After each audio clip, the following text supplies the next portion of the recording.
There are a number of developing countries who really have increased their allocation to education, especially over the last 10 years, and are really at the forefront in the world of supplying quite a bit of resources to education. And that isn't even sufficient, frankly, for for reaching all their kids. This is At Brookings, a weekly, in-depth look at issues behind the news. This week, education in developing countries, a global priority. There's a learning crisis in developing countries where children are either poorly educated or denied an education altogether. Some countries invest more in their armed forces than they do in their classrooms, even though additional schooling can lead to higher incomes, benefiting the child and the overall economy. Education is a fundamental human right and is the best tool for tackling poverty and other issues, notes Senior Fellow Rebecca Winthrop. Rebecca, you write that there is a learning crisis that is affecting the developing world, and this crisis, you say, has three distinct dimensions. If we look at what are the actual problems of the learning crisis, and this is really across the developing world, a lot of kids are getting into school, but there is still a problem of a number of very marginalized groups who are not. And so there's groups who are still not getting learning opportunities or opportunities to learn. And these, by and large, are kids who live in conflict countries. Half of the kids who are out of school in the world today live in countries affected by armed conflict and war and violence. And these are kids who are rural, who are very poor, and oftentimes are girls. All right, so while many children are in school, the education they're getting is subpar, and you say this is especially evident in their reading skills. Hundreds of millions of kids in school in the developing world today. Estimates are that there's about 200 million children who are really struggling to even learn the most foundational skill, which is to read. For example, there's incredible data, shocking data, showing that, for example, in Uganda, the African country of Uganda, kids who are at grade 7, so they've finished primary school, they're in, lower secondary school, can barely read at a grade 2 level. Almost a quarter of kids in Uganda at grade 7 can barely read at a grade 2 level. This goes around the continent of Africa, in Latin America, in Asia. So kids are not learning foundational skills. And then the third dimension is that many of these children are not getting educations that will prepare them for the jobs of today and tomorrow. The third dimension of the learning crisis is really for those kids who actually end up being able to master foundational skills, progress on to higher education such as secondary school. They are not learning the relevant skills they need for their own lives and also for jobs and job opportunities.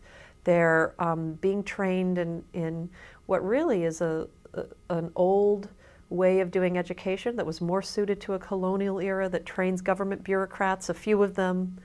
And in fact, that's not where the job growth is. The job growth is in private sector enterprise, and you need critical thinking, teamwork, all sorts of transferable skills that they're not acquiring. And what about educating girls in the developing world? Is there a barrier to this in some countries? There's very high demand for education.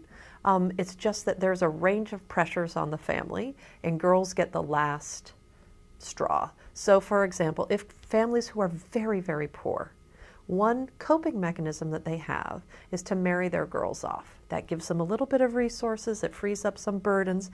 That's a strategy that many families who are desperately poor choose. And it's frankly less for lack of interest, I think, oftentimes, of families to offer all their children an education, and more just a range of coping mechanisms that leave girls at the bottom. And in the face of these findings, there's still a great number of countries that spend more on their military than they do on their classrooms. Developing countries face a huge number of challenges, one of which you may expect and we hear a lot about, which is resources.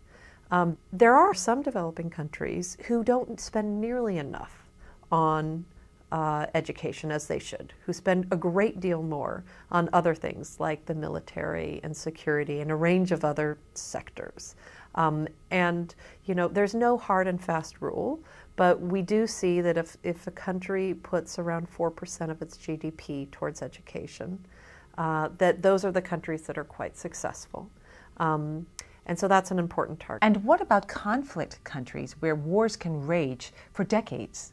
Nowhere else is it so imperative that the next generation, who's going to be the future leaders of these countries, gets a really solid base in good literacy, numeracy, critical thinking, and life and labor skills.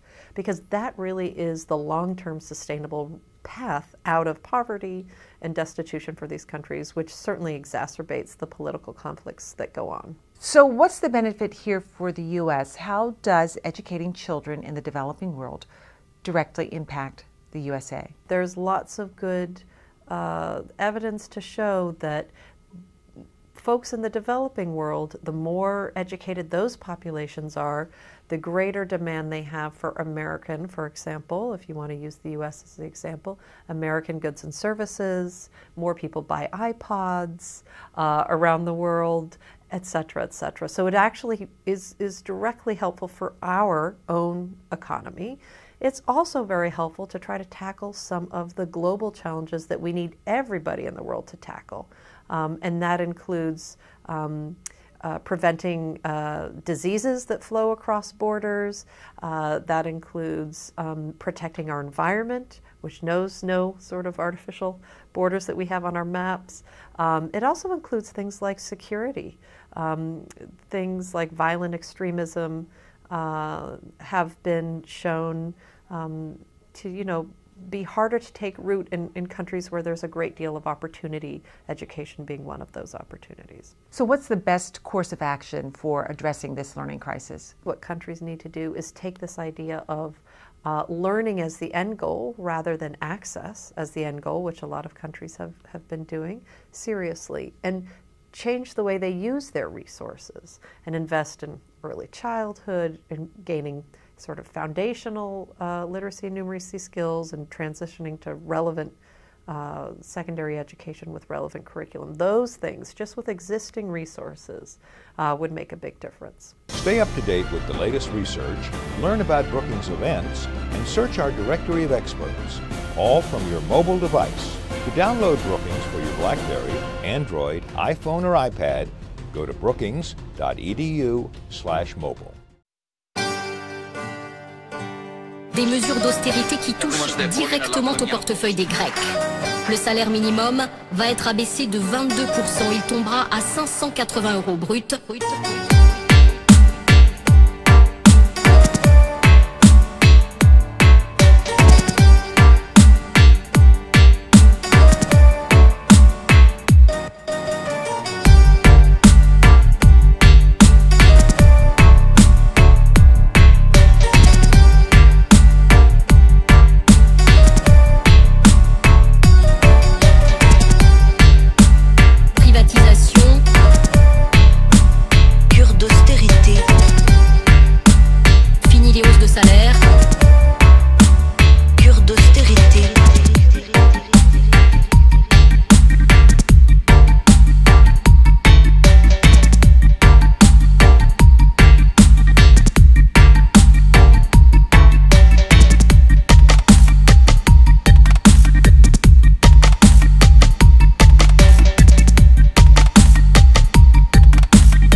vaste programme de privatisation. De quoi susciter la colère des manifestants.